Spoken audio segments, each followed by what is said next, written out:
तो आज हम लोग जो है ऑब्जेक्टिव टाइप क्वेश्चन को समझेंगे जो चैप्टर 1 क्लास 9 पॉलिटी है ना।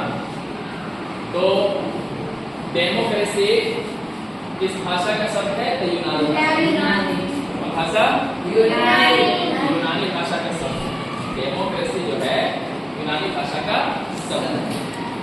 डेमोक्रेसी मीन्स लोकतंत्र है ना, चैप्टर लोकतंत्र है। तो डेमोक्रेसी जो है यूनानी भाषा का शब्द है। पाकिस्तान में जनरल परवेज मुशर्रफ ने लोकतांत्रिक सरकार का तख्ता पलट कब कर दिया था? 1999 ना, 1999। चीन की संसद का नाम क्या है? राष्ट्रीय जनसंवाद, राष्ट्रीय जनसंवाद। चीन की संसद का नाम क्या है? राष्ट्रीय जनसंवाद। भारत का, तो भारत का कोई मूल नाम है नहीं संसद का, भारतीय संसद ही कहा जाता है भारत, है ना। मैक्सिको कब स्वतंत्र हुआ था?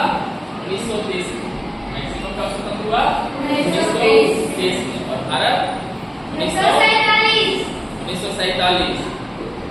15 अगस्त 1947। कौन बोल रहा है? 1947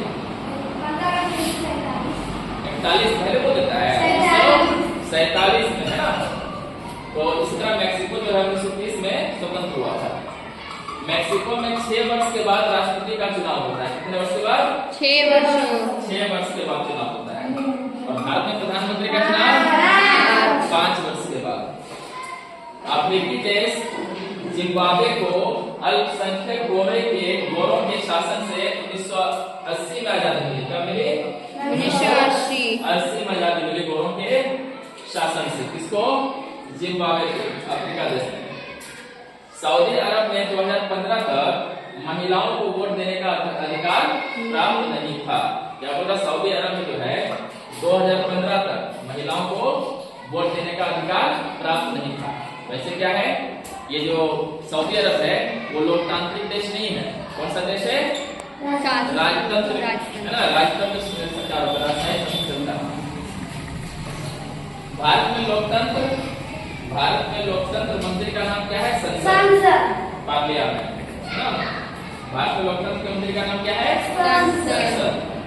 फिजी देश में चुनावों में स्थानीय लोगों की अपेक्षा भारतीय मूल के लोगों का महत्व अधिक है। तो भारतीय लोग क्या है, अपना देश तो देश, फिजी में भी जो है फिजी लोगों की अपेक्षा ज्यादा भारतीय लोगों का महत्व होना चुनावों के समय, है ना। 1958 में चीन में क्या आया था? भयंकर अकाल पड़ा था चीन में 1958 के बीच। मैक्सिको में अभी तक फौजी शासन या तानाशाही शासन नहीं आई। फौजी एक ऐसा देश है वहाँ जो है फौजी शासन या तानाशाही शासन नहीं आया, जबकि पाकिस्तान में आया। म्यांमार में चल रहा है। नेपाल में सरकार का मुखिया कौन होता है? राष्ट्रपति। नेपाल में सरकार का मुखिया कौन होता है? राष्ट्रपति। और भारत में प्रधानमंत्री। म्यांमार में सेना शासन करती है। म्यांमार में कौन शासन करती है? सेना। और भारत में जनता, है ना। चलिए।